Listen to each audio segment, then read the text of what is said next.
Well, I got a couple of thousand goddamn questions, you know. I want to speak to someone in charge. I want to lodge a complaint. You have no right to make people crazy. You think I investigated the walkie-talkie type story there is? Huh? If this is just nerd gas, how come I know everything in such detail? I never been here before. How come I know? What the hell is going on around here? Who the hell are you people?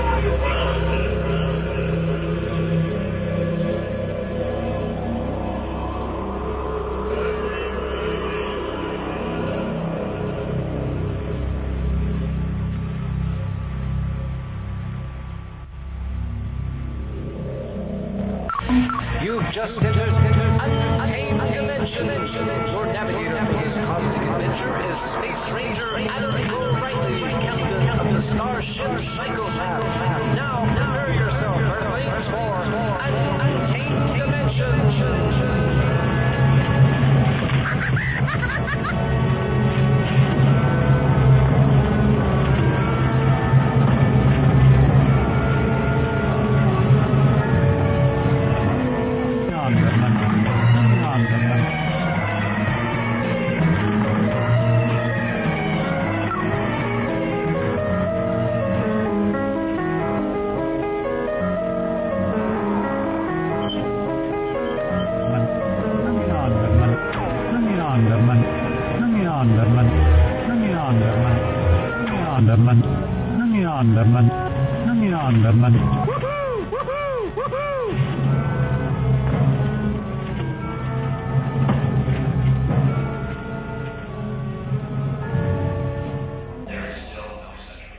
Well, good morning, good afternoon, good evening to all of you listening out there, wherever you may be listening, in the great American heartland, to the pyramidal structures on Mars.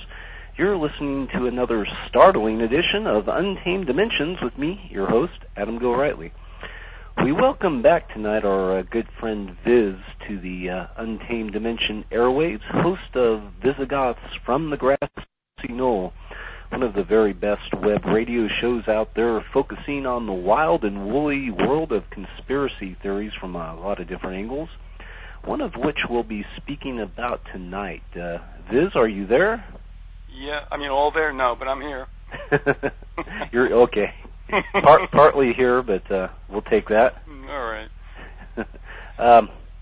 So before we dive into the subject matter tonight, dive into the deep end of the pool, I guess you've made some changes to your radio show. Is that correct, as far as the broadcasting schedule? And for a number of reasons, and not throwing up the white flag whatsoever. Because I actually work for a living, as you do, and trying to keep up a daily show was a little difficult, and it also kind of hooked me in to not being able to do anything otherwise until about 1 p.m. Yeah. That was getting a little untenable. But what I did was, instead, I got out of Live 365, and there may be trouble there anyway, but that's another story. What I figured I'd do is go to all pre-records, but be able to do them and to facilitate guests and do some of my own stuff at times that fit better, less stress with the family and stuff. And then what I do is every Monday now, I lay out the shows. If people want to listen to them one day at a time like they used to if they were listening live, they can do it. It's there. So to me, I think it's a win-win. The live thing is nice, but remember, I really never took call-ins. The folks were pretty good about IMing me and sending me emails, and that was really neat. And I missed that. But again, if I were doing a call-in, it would probably be have a little more impact. So I'm still putting the stuff out there in as much hopefully quality and quantity as I have been, but it's there for their own convenience, and really nobody's complained about it. Good deal. Yeah, I heard a show the other day. Libertas Media is rebroadcasting some of your episodes, and it was with the fellow you got into, James Shelby Downard, and the Emerald City, which I guess relates to Daily Plaza. What's his name, Greg? Yeah, Greg from A Cult of Personality.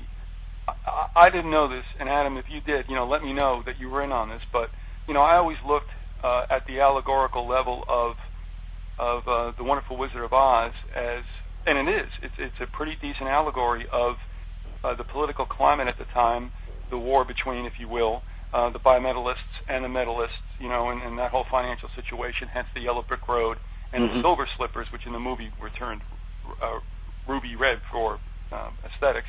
However, where Greg hit it was to go into the replete theosophical underpinnings, because Baum, who wrote that, and that series, which we forget it is a series, it laid out. I mean, I don't know, Baum to me is a pretty underestimated and forgotten intellect, and so there you've got it. I mean, Adam, you've got a story on 3 levels. Man, I think that's pretty hard to do. Mm-hmm. And Greg was on top of that. Were you aware, though, that theosophy was laced through The Wonderful Wizard of Oz? I wasn't, but it doesn't surprise me. It seems like there's a lot of interconnection between the work I've done and the Greg from, it's the Cult of Personality, is that the name? Yeah, as well as Kent Bentkowski.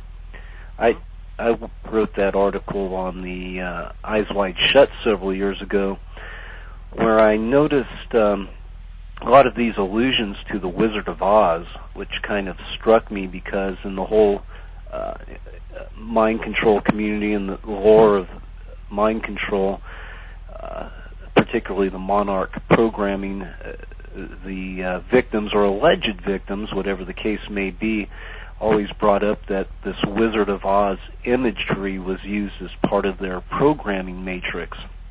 And so you also, you see these illusions as well in Eyes Wide Shut. And these things seem to connect. The Alice in Wonderland seems to come up time again in the mind control lore and these type of things. And Baum and these other writers seem to be tapped into something going on there behind the scenes, whether it's secret societies or conveying these messages in some type of subliminal way a lot of the time. So anyway, I thank you for turning me on to these fellows. Kent Bentkowski came on the show, and this was about a month ago, and by far and away it's been our most popular episode. I also, and I have to apologize to another individual whom Greg would credit for a lot of what he related during that interview, and the individual goes by the name of Synchronos23, and you can hit her from his website, which is occultofpersonality.com, but she did a great job. There I gave away her sex, so it's a she. But anyway, and that should not be overlooked. And you can find her, and you can go back and forth. But I think that, to me, I still haven't had enough. I'm just amazed at that work. I wish I could write on one level well, and this individual did it on 3 and did a pretty kicking job on each one. What was he doing though? What was he trying? Yeah, what was he trying to achieve on writing on all these different levels, you think? From what I got from the discussion and reading what he did, I just think, first of all, as a political situation, I think it's excellent because of what was going on at the time with Bryant and such and McKinley. The whole bit about bimetallism means that you would stop, shall we say, the elites from screwing around with just the one metal. You had the other as a hedge, so they did something with gold. You had the silver. Obviously, you saw that not happen, and for the reasons that the bankers know best. And so for that, I think it was just a great reportage of what was going on. To tell it in the vehicle of a fable is a great idea. And as far as the theosophy goes, I don't know if maybe subliminally you could win over initiates to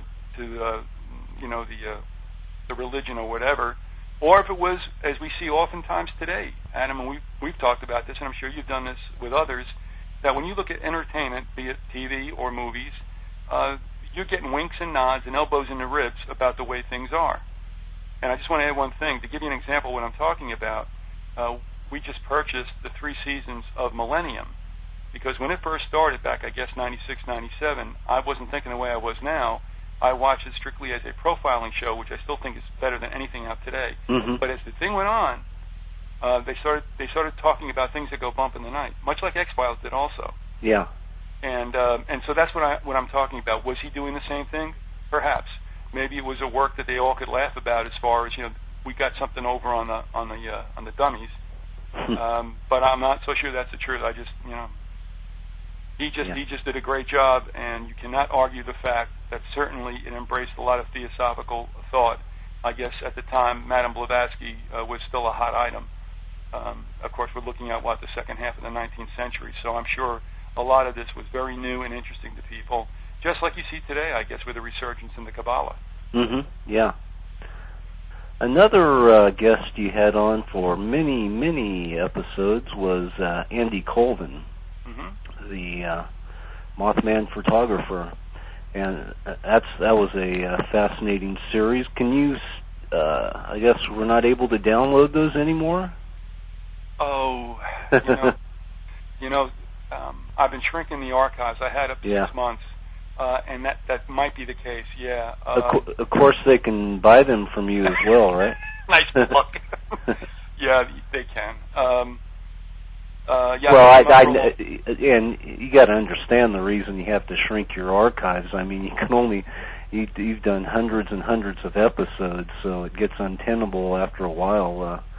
Having all these available to download, but you had those available for quite a while, and anyway, that's another researcher you turned me on to, and I've kind of formed a relationship with Andy, had him on the show, and we're actually kicking around the idea of doing a book together on, you guessed it, Mothman.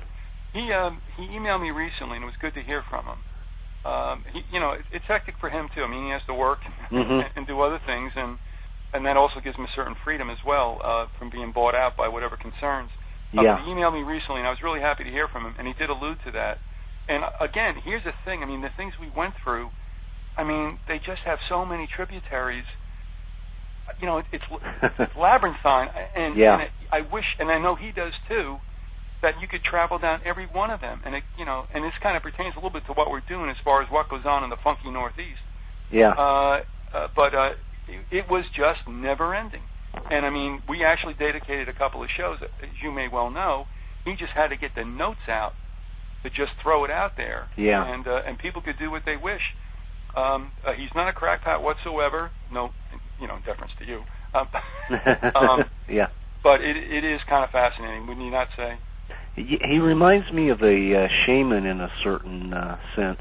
You know what I mean? He kind of he's tuned into a lot of thing, and he just is aware of all these connections and documents them, and some times they form a complete picture, other times they don't necessarily, but he's out there trying to put a lot of things together.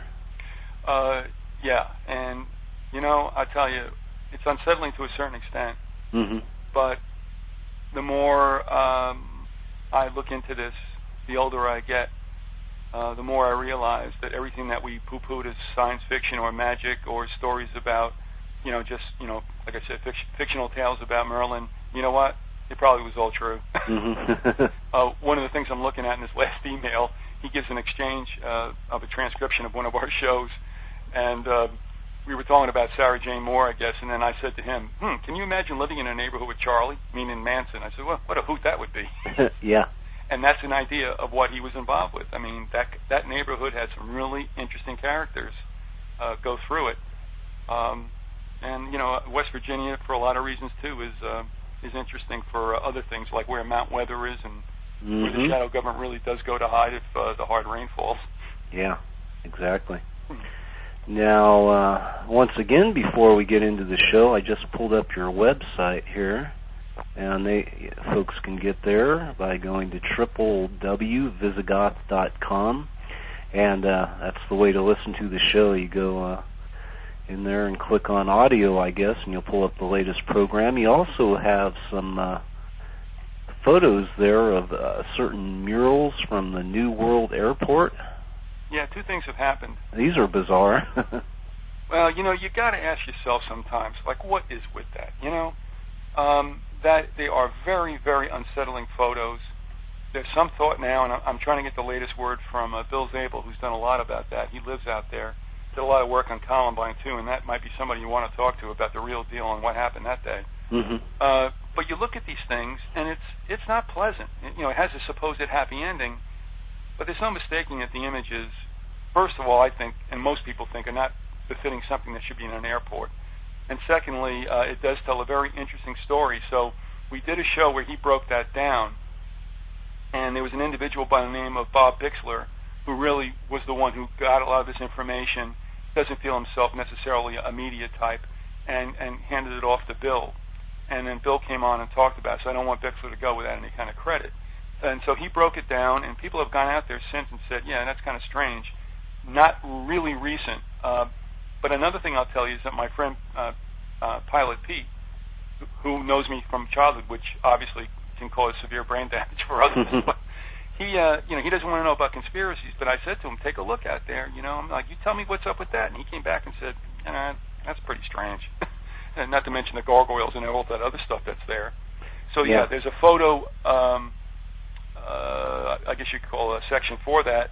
And, not forget either, if you've ever gone there, Adam, and that is what John Valentini from Australia did with collecting 9/11 visuals in movies prior to 9/11. You can write some off as coincidence, but I'll tell you what, there are some very, very convicting examples of why they would use those numbers. And I'm not saying the actors knew. You only need one person or so. The rest don't know what's going on. Mm-hmm. So there's the Fiasco Photos has the section with the 9/11s, to include some ads that are very strange as well prior to the event. That's up on the website as well. Now, getting back to this New World Airport, this is the one in Denver, right? Yeah, and that is its official name. They all call it Denver Airport, but it is New World Airport. It was consecrated by the local chapter of Freemasons. Now, have a capstone there. And there's a lot of Freemason imagery, besides these strange murals. Is that correct? I can't say other than the dedication that there is, there is occult trappings to it. There's no doubt about it. Yeah. Now, we all talk about Freemasonry as being such, and you're always going to piss off people who are thinking about the guys down the block who really don't know what's going on. And almost I guess recently I've been sensitive to it, and I was even speaking with Greg when he was on last, and I'm going, I'm more inclined to let's get beyond the 33rd degree Scottish Rite Freemason head. You know about Albert Pike, you know about Manly Hall. When you get there, it's weird. But it goes back to Mystery Babylon religion. This has been with us for millennia. Mm-hmm. So, yeah, I wouldn't say that it's necessarily, Masonic in overtones, but it really does go back to occultism. Yeah. Rainbows and, all that other stuff. That in itself is bad, but the usage that it does embrace as, certain occult religions look toward it. Now, looking at this mural, it's kind of like It's a Small World meets Columbine. Boy, I'll tell you what. That's a line I'm going to steal. Yeah, you're right. Because it does have that, it's a small world after all. It's all hold hands and stuff. But, you're right. Then it gets into this stuff with... There's this bizarre stormtrooper guy with a gas mask and a sword and a little child with praying under his boot almost. And it's multicultural, bringing in a new world order. It's just really very strange. I just pulled this up a couple minutes before I started the show to see what was new, and this is amazing. I don't know what else to say. You could break it down for a long, long time, and find more and more and more. The gentleman who did this, he paints in that style, which is kind of what you would say is Southwestern, if you know what I mean. Yeah. Sure. But all that's involved is certainly New World Order-ish. Mm-hmm. And, of course, the canard is, if you're asking me, is the fact that, okay, this bit about one world this and one world that, it sounds good. We understand it's meant to. But to me, it's a trap, and Orwell had it right.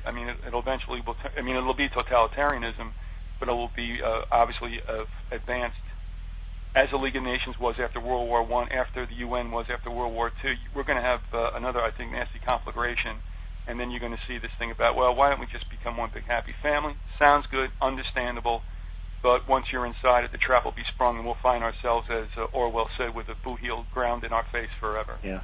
This ties into a speaker I saw at the Conspiracy Con. I was there last weekend in San Jose.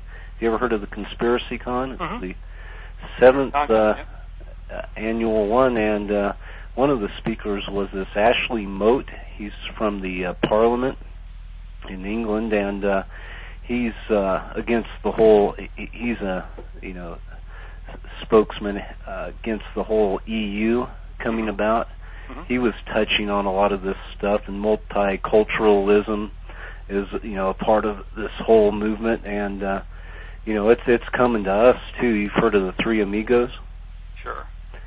And he started pressing a lot of kind of hot buttons there with, U.S. be prepared to, pretty soon you're going to have a Hispanic in the White House with his finger on the button, and some other comments like that as well. And people got real uncomfortable. I remember when he said that, one of the ladies there got up in a huff and stomped out, and a friend who was sitting by me, there was a lot of different things going on at this conference, people talking about reptilians, and my friend leaned over and said, I think the audience is more comfortable hearing about reptilians.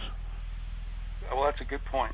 That's a good point. I don't get upset about this mainly because, and I think and you may feel the same way. I'm not sure, but to me, you can put a chimp. Well, they already did put a chimp in the White House, didn't they? Yeah, it doesn't matter. No, it doesn't matter. So, put a Latino in, put whatever you want in it, because what's going to happen is going to happen regardless of the agenda. Yeah. I mean, to me, there's no doubt that you'll see a Democratic regime take over in 2008, which is one of the reasons why I think at this late date now, and you're hip to what's going on, so this is not a big aha to you.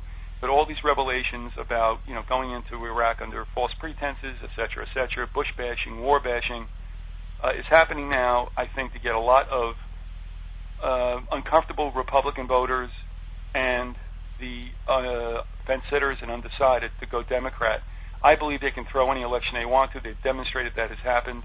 But this time, they could let it go, and I think what they want is to psychologically manipulate people to go Democrat. Yeah. And then I think like World War I and II, you're going to see, guess what, a Democrat in the office when the doo-doo hits the oscillator big time. Yeah. This game has been played before. And these cats are not highly original, but they don't have to be because guess what, the script works time and time again. Wait a generation and pull it off again. Yeah, and you have a lot of new suckers. There's always a new... Well, I'm a little upset with my generation, only because we knew in the end that Vietnam was about things that, other than what we were told. And when this whole thing started with Iraq, I'm like, am I watching a bad rerun? Mm-hmm. And I'm going, come on, folks, you know how this works out.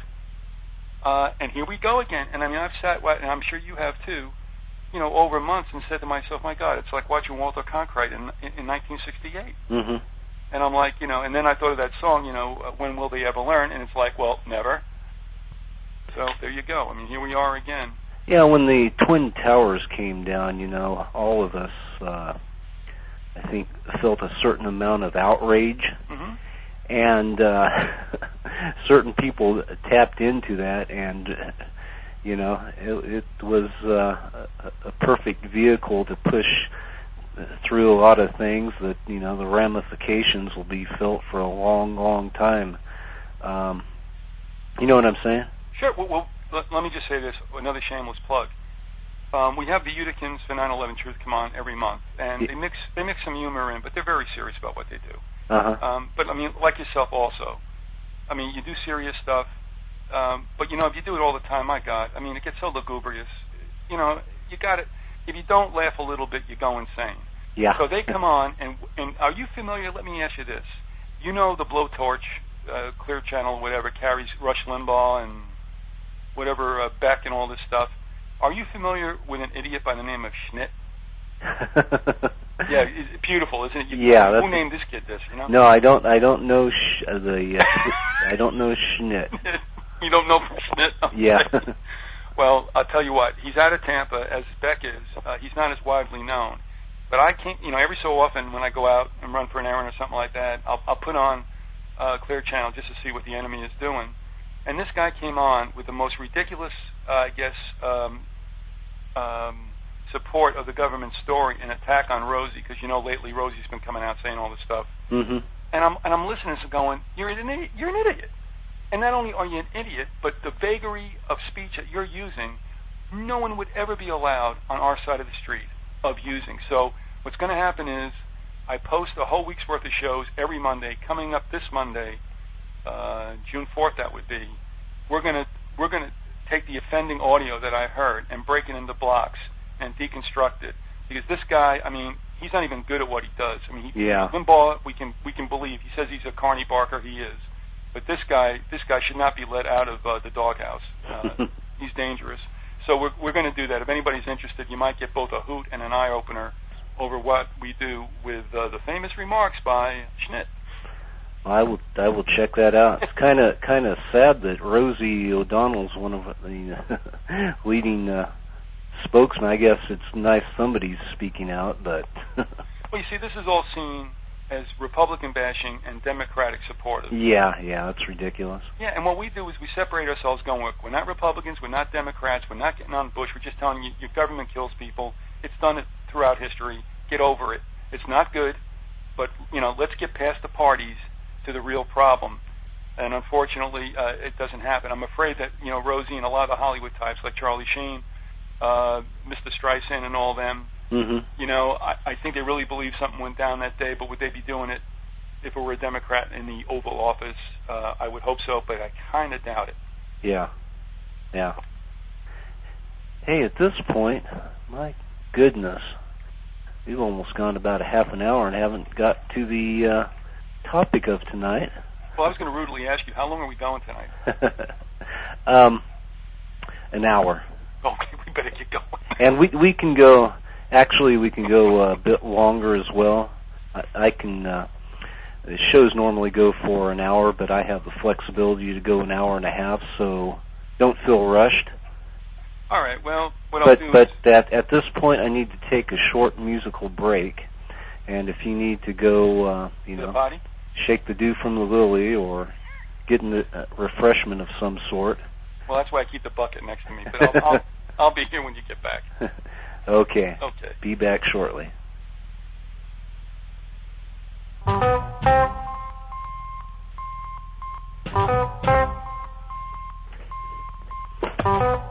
Be careful of what you say. Be careful in every way. Be careful of what you do. Big Brother is watching you. Be circumspect and discreet. Stay light on your mental feet. One slip and you know you're through. Big Brother is watching you. Conform with all directives. Remember, obedience pays. And when you watch that TV screen, remember it works both ways. You'll disappear in a wink unless you can double think. You'll vanish into the blue. Big Brother is watching you.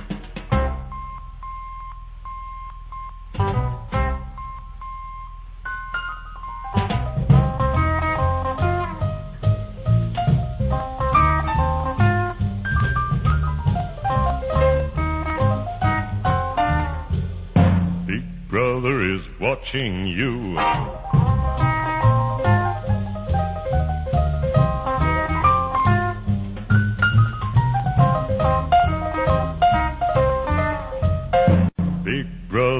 Watching you. Conform with all directives. Remember, obedience pays. And when you watch that TV screen, remember it works both ways.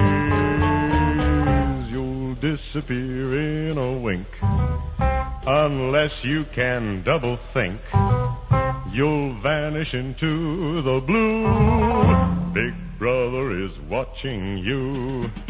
Big Brother is watching you. Big Brother is watching you. Big Brother is watching you.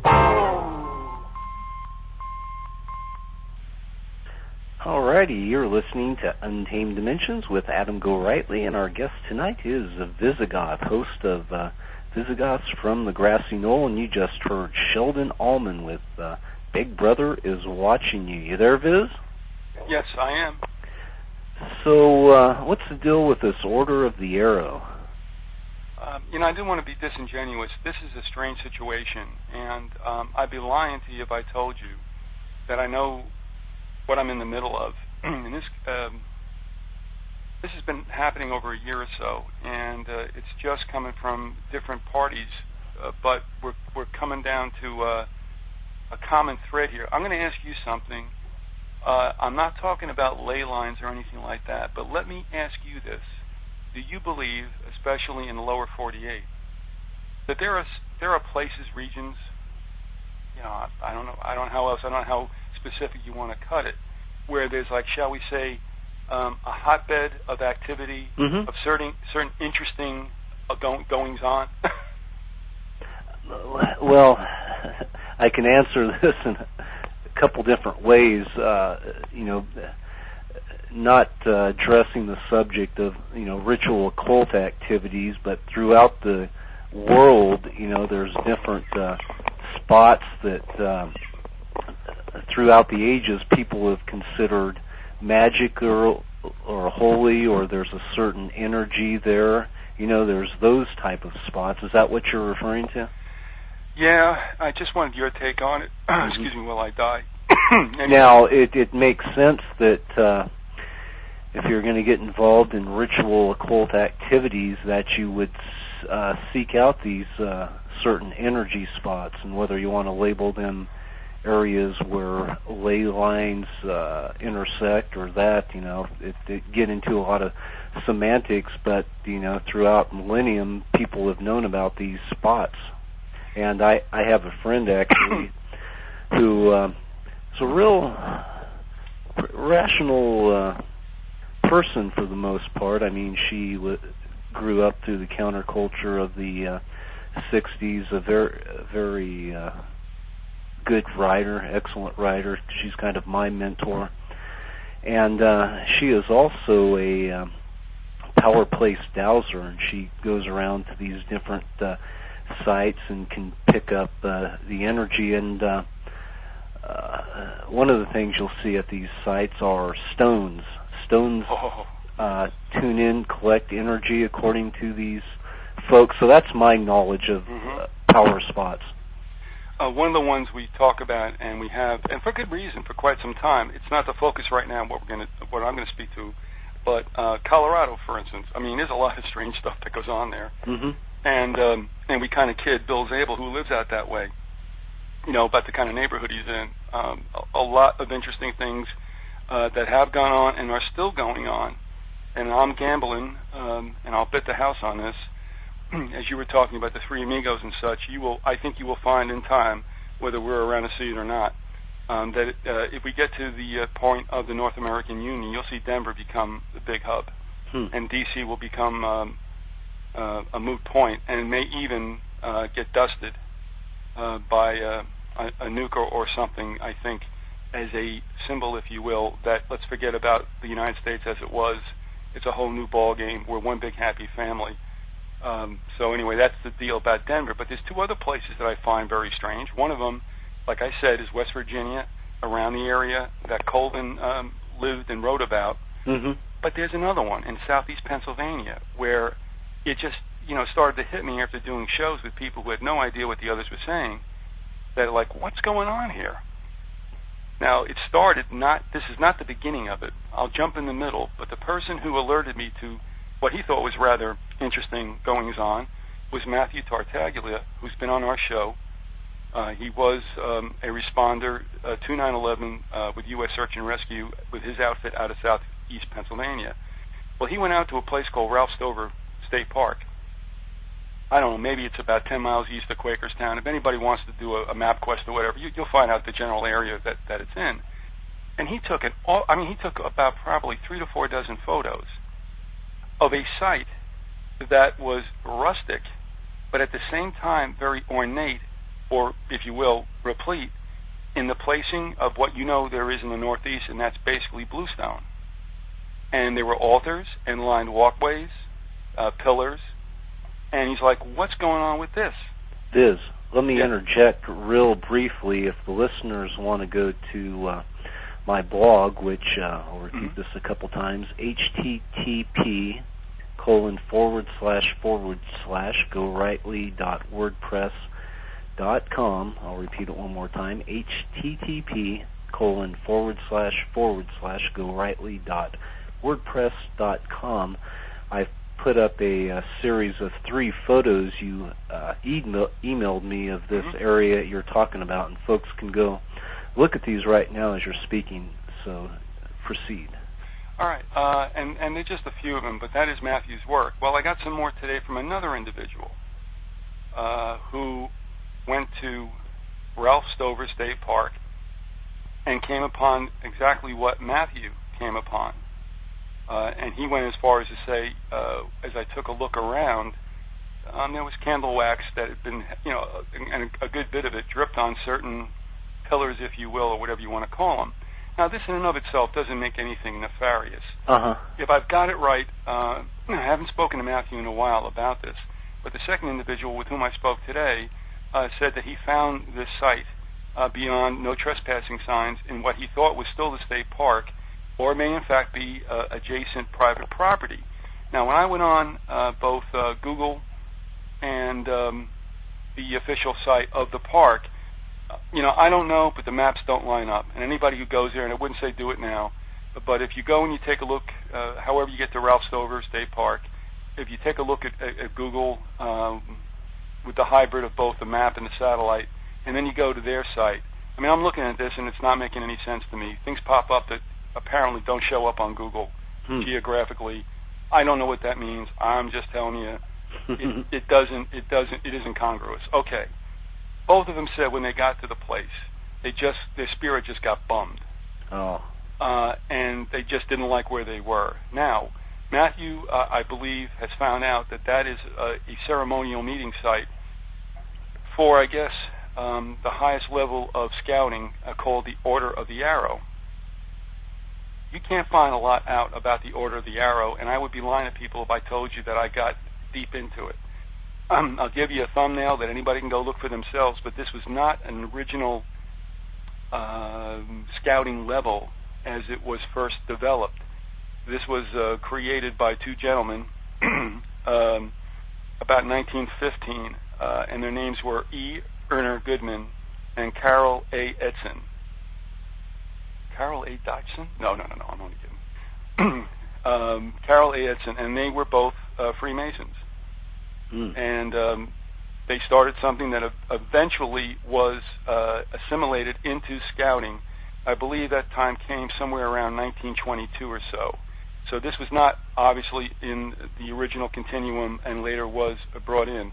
One of the things they talk about, and that is Freemasonry and its traditions and rituals probably contributed more to the basic structure of the rituals than any other organization. That would be the Order of the Arrow rituals. In an interview with Edson during his later years, he recalled that the task of writing the first rituals of the Order of the Arrow was assigned to an early member who was a 32nd degree Mason. And it says familiar terms such as lodge and obligation were borrowed from Masonic practice, et cetera, et cetera. And people can look at it for themselves. Now, you got to understand something. There were 2 young men whom I'm familiar with. I won't say where, and I would say that they were acquaintances. We kind of worked at the same place, and I understood that they were in the Order of the Arrow. One of them I spoke to about 2 weeks ago. Now, I'll be honest with you. I was not going to pump this kid, for what he would consider nefarious purposes. Mm-hmm. All right, journalistically, it would be unethical. But he did tell me he did not deny that the Order of the Arrow was Masonic in nature. Was somewhat secretive, and that what you don't find out on the websites that deal with this, that it goes beyond the Order of the Arrow to the Brotherhood. Now, he called it a service organization, as you well know. The Masons are good about that. The Shriners are excellent about that. But then there's something way, way beyond that, you know, is a little questionable. So, I mean, I'm not one in for secret societies or the secret handshakes or the groups or whatever, but here's something that very little is known about. And on the websites, they're not really too soliciting of questions and further information. There is a supposed headquarters in Vermont where, quote, the barn is located. I asked him if he had any idea where that was in Vermont. He said he did not. I can't find the town it's in, and that's all I can tell you. But I'm sorry, where the what is located in they Vermont? call it the barn. The barn? Yeah, and I mean, this is supposedly, like, I guess, you know, ground zero for the Order of the Arrow. Okay. But it does not tell you what town it's in. I asked him if he was aware of it. He said he was not. I'm not affixing anything occult to this individual, and he was, like I said, he was very open about the fact that, yes, it was based on Masonic tenets. And of course, you know, there's a lot of things that are, too. One of them, by the way, is the Grange, which we only think about a bunch of hayseeds getting together, but, I mean, obviously, they also have their degrees after a certain point. And you wonder, you know, okay, so, like, what's the purpose? Is it innocuous? Okay, fine. I don't know. I tend not to think so, but I can't prove otherwise. So that's how I found out about the Order of the Arrow. Matthew brought it to my attention, took a bunch of photos, and I even can give you a zip if you're interested later on as to what he saw. Mm-hmm. Again today, another person resonated with what Matthew said, and sent some more also. This goes to a larger situation. I don't necessarily know how to connect it all, but believe it or not, it winds up with the Tres Amigos. Oh, really? Oh, yeah. This is good stuff. Another thing I want to let you know is, now we're going to go to the beginning. Mm-hmm. We had a guest on by the name of Kathleen Sullivan. Now, you've had Maury on, right? I just had her on. That's right. The 29th. Day before yesterday. Right. Maury and Kathleen had, I would say, somewhat similar experiences, tragically, as children. Kathleen's written a book called Unshackled, The Survivor's Story of Mind Control. And she was raised in Reading, Pennsylvania, in southeast Pennsylvania. She was born to a group, to a Nazi couple. I mean, Nazis like from Germany, who hid amongst the Pennsylvania Dutch. And she was raised up to do things about which she will still not speak. And if she's afraid of being, shall we say, indicted for whatever she's talking about, we're way past 7 years, and there's only one thing I can think of that doesn't have a statute, and we'll leave it at that. Mm-hmm. So Kathleen wrote this book Unshackled. She's come out of it. She's been healed. Really powerful lady, but let me read you what she said here. Although the animosity was strong between our countries during this time, Germany and America, that is, it paled in comparison to the hatred most Americans felt toward Germans during World War I and World War II. Because Dad's mother was a German American, she and others in their community protected themselves by hiding their heritage. They did this by claiming that they were Pennsylvania Dutch. And I'll leave it there. Now, what happened was when she was in interview, we were going back and forth. I had read the book. Harry sat across the way in the studio, and I could see him thinking. And he asked Kathleen a question. He said, Kathleen, are you trying to tell us that there's a whole lot more Deutsch than we think in Pennsylvania Dutch? And she said, you're absolutely right. But, you know, it makes sense in a way that there is a heavy Germanic influence in that area. If Nazis came over, they did not have to fake being Christian as they would if they were involved with Mennonites or the Amish.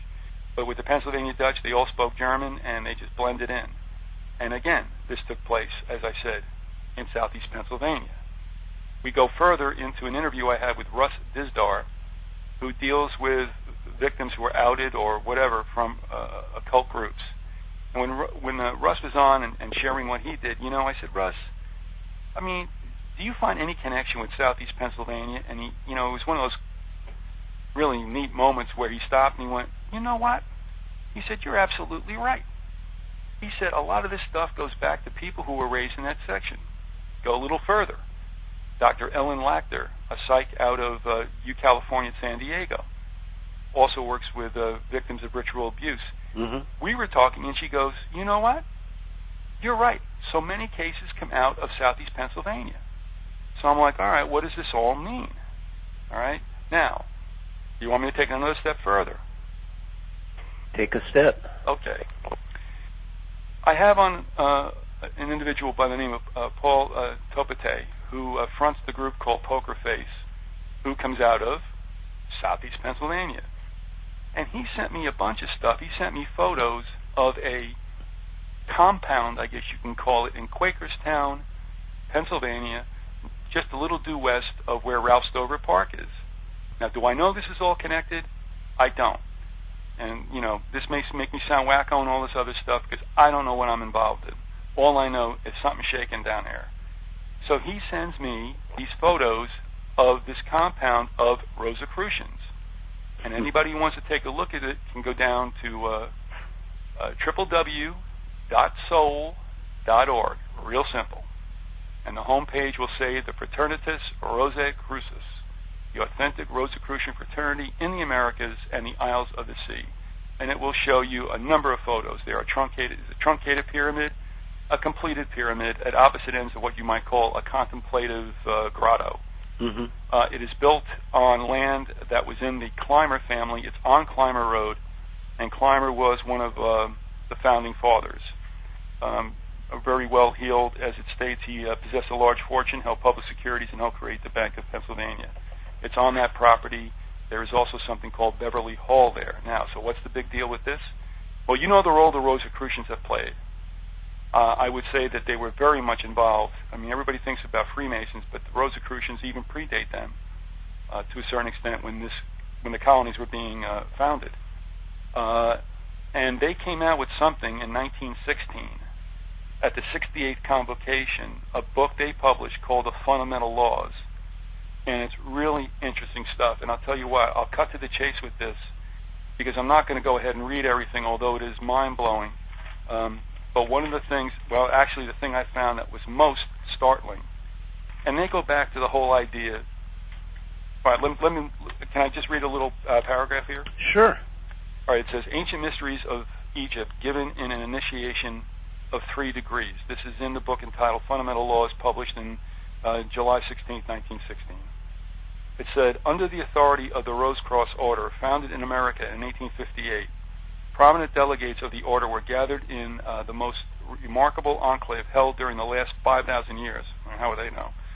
The publication of whose records now opens to the world the connection of Egypt in her ages of true religion, power, and glory with the mystic seal of the United States, which we know as the Great Seal, whose heraldic symbolism declaring a mighty destiny of America has until now only been known to a limited number. Later on, if you don't mind, I'd like to read you what it says about the education system that these Rosicrucians, and they consider themselves pretty much up there with the umbrella group we know as the Illuminati. Mm-hmm. But this is the one that sent chills down my spine. Again, remember, this was written in 1916. And I'm going to page through this stuff so I can get to it. And I think if you've not heard this, it's quite interesting. So pardon me while I page through this stuff. No problem. Play the Jeopardy music, will you? Well, I'll mention while I was at the conspiracy conference last weekend, one of the things I had planned to do was I always wanted to see the Rosicrucian Museum.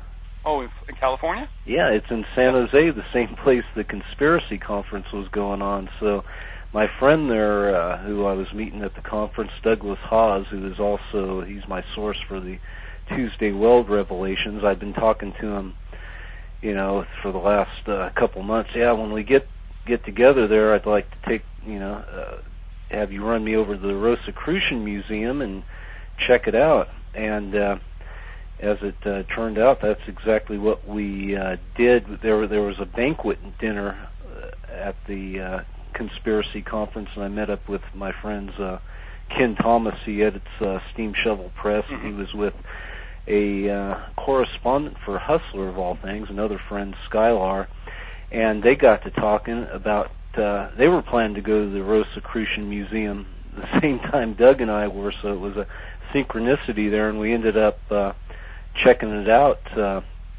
A lot of interesting synchronicities going on here with you talking about that, and it's quite an amazing place. They have one of the largest collection of Egyptian artifacts in the world, but maybe that's neither here nor there, but another one of those synchronicities. Mm-hmm. Yeah, I think that this chapter, or this branch, or whatever, however they want to refer to themselves, to this very day, somewhat, almost 100 years later, would call themselves the real deal, and I think would shunt off the California branch, if you will. That's my guess. That's what I think I divine from what I read. And these are serious cats, and they have statements to the effect. And of course, everybody, well, maybe not everybody, but people wonder, like, what's the preoccupation with Egypt? Well, I would say, of course, that the ancient mysteries, the esoteric knowledge, it goes back to Egyptian sun god worship, and before that, to Mystery Babylon religion under Nimrod. Yeah. And there is this fixation with Egypt. Obviously, where else can you find what you see as monuments to this, greater than you find in Egypt, but also in the Yucatan, and people have batted that around quite a bit. And if there were a continental drift, which I think we did have, there were land masses that, of course, were in proximity to each other that are not now. Mm-hmm. All right, so here we go. Written by a climber, by the way. This is what he states. Again, July 6th. This is not 16th, but this is July 6th, 1916. He writes, "However, though this appears the truth, it is not the truth. The reason why it has never been cut is because the time is not yet, as the capstone has not yet been set." All right. He's referring to why, like for instance on our dollar bill, on the back side of the Great Seal, that the capstone is extended above the truncated pyramid. He says, "And what is this capstone? My reader, prepare for a shock. When Atlantis ruled the world, that which is now America was connected with Egypt by what is now Mexico. And in Mexico, in the territory of Yucatan, there is a pyramid in which the fire philosophers worship God as divine fire and life, in like manner as did the initiates of Egypt, for the two were then one." And here we go. "America is not complete, and will not be complete, cannot be complete, until Mexico is again part of America as she was in the long ago. And when Mexico is once again a part of the United States, then will the capstone have been set on the pyramid, and the reverse side of the United States seal will be cut." Wow. Does that pretty heavy stuff there? Make your day? Yeah. That was written when? 1916. And so now we look at the North American. These are dangerous times and interesting times too. You know what they really are? Go ahead, I'm sorry, Adam. Go. No. I was just going to say it is a dangerous time to live, but it's also damn interesting to see it through. Maybe we can make a change. Well, maybe we can do something. It's funny when we were watching Millennium, and like I said, it's real lightweight right now. Mm-hmm. One of the things they asked in the course of the show was, so why is the Millennium Group doing what it's doing? And Frank Black, who is the protagonist of the series, played by Lance Henriksen, said, well, they're getting tired of waiting for a happy ending. I think I know where this goes. I wish I could be more optimistic. I'm not. Yeah. You can say this. There is a bit of a quickening, and some people get upset with me and say, well, with the end of the world? And, I'm looking at Scripture as telling me, no, not the end of the world. There'll be a millennium after the tribulation.